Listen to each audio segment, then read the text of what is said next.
Local rivals clash in Cup semi-final. Can Eastleigh improve their recent form in league double-header? And we look at who emerged victorious in Saturday's relegation scrap at the Camrose.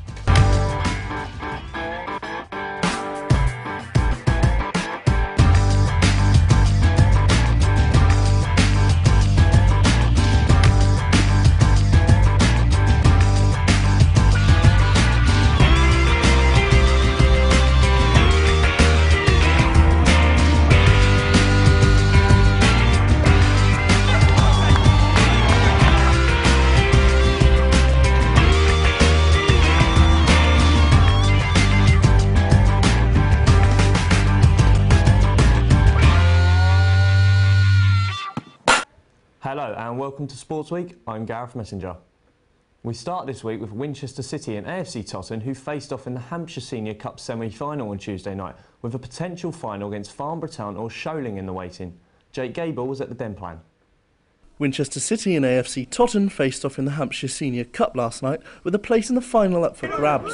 The visitors started strongly against their lower league opposition and took the lead just 14 minutes in. Pass back, it's Michael Charles, 1-0 to AFC Totton, they lead here at the Den Plan.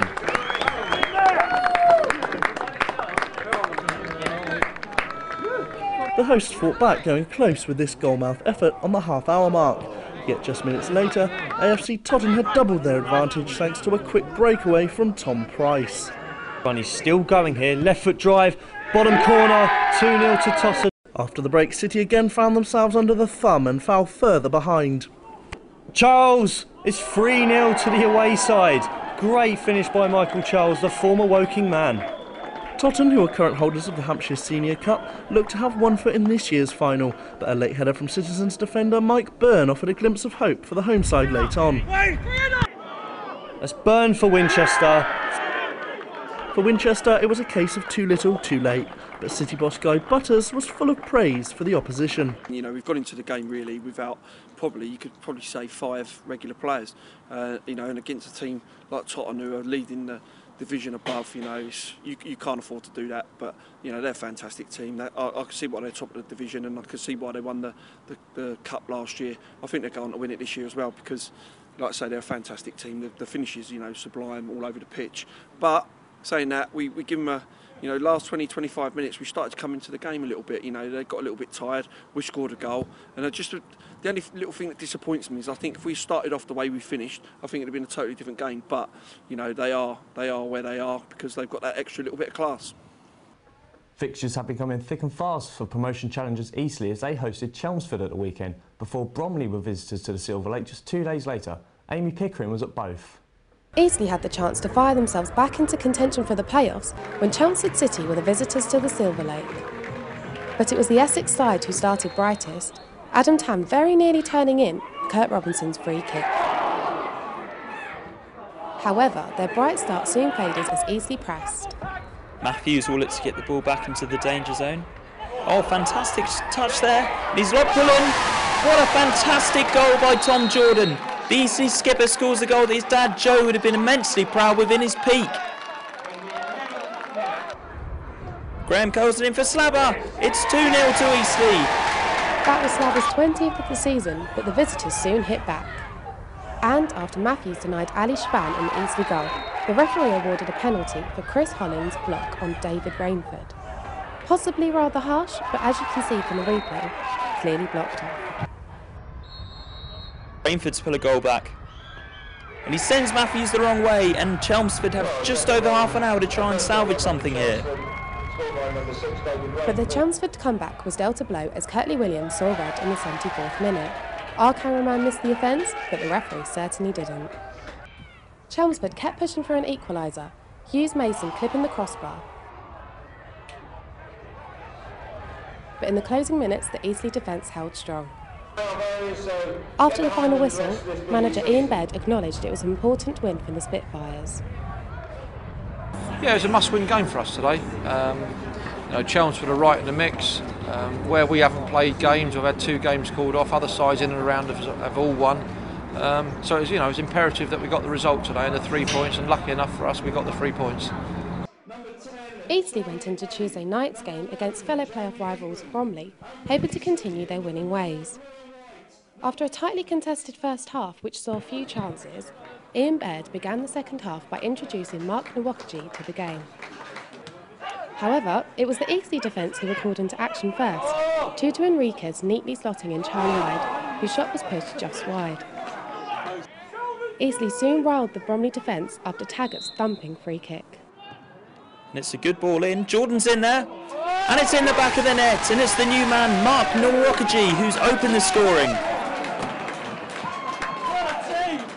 It was the 84th minute when Richard Gillespie was put through to surely secure the points for the Spitfires. But he couldn't find the target with this effort. The win sees Eastleigh continue to move up the table, as they currently sit in 6th place. Amy Pickering, Winchester News Online. With no win in 6, Basingstoke were looking to turn their fortunes against league strugglers Lewis at the weekend. The visitors were hoping to drag the host into a relegation dogfight. I went along to see the action. Basingstoke risk being dragged lower down the table if they do not pick up results soon. David Pratt was given the captain's armband and the former Chippenham Town forward set the early pace, spurning this chance wide. Pratt again looked to give his side the lead, but his finish wasn't pretty. The home side continued to press, but a last-gasp challenge by Lewis's Jack Evans denied Delano's Sam York. After the break, Lewis introduced David Wheeler, and he could have given his side the lead had it not been for Matt Finley's block off the line.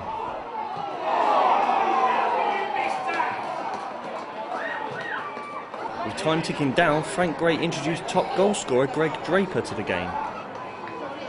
But it was strike partner Pratt who made the breakthrough with a possible goal of the month contender in the 80th minute to score his 7th goal of the season. The defender, it's still David Pratt. Oh, an absolutely fantastic finish from Pratt.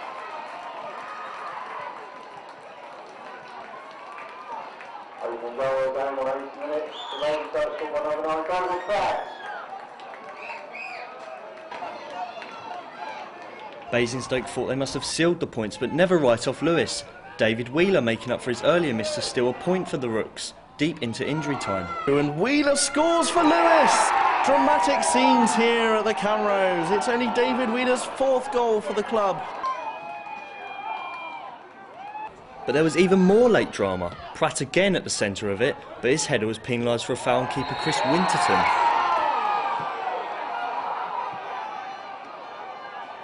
A frustrating afternoon for Pratt and his teammates despite his wonder goal. We just got to keep learning from our mistakes, obviously. As defence, obviously they've got to learn just to keep things tight, even, at the end there, we just got to do things ugly and just try and keep the ball away from our goals best we can, to be honest.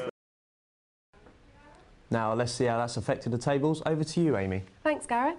Well, as you can see, it's been a busy couple of days for Eastleigh, which has seen them move up to 6th in the table, putting them just 6 points off second with 2 games in hand. Basingstoke's stomping 3-0 win over Thurrock last night has brought their 7-game spell without a win to an end. Top goal scorer Greg Draper was amongst the scorers, but the Dragons remain in 14th place. It's going to be an exciting end to the season, Gareth. Well, thank you for that, Amy, but I hear there's more good news at Eastleigh. Ian Baird, I believe, has signed a new deal. What can you tell me about that? That's right, Gareth. Ian has already been at the club since October 2007, and this new 2-year contract will see him with the Spitfires until 2013. Now I went down to the Silver Lake to see what Ian had to say about it. It's been going on for a little while now, but to be fair, I enjoy it at Eastleigh. There's good people here, and I was more than happy to sign it.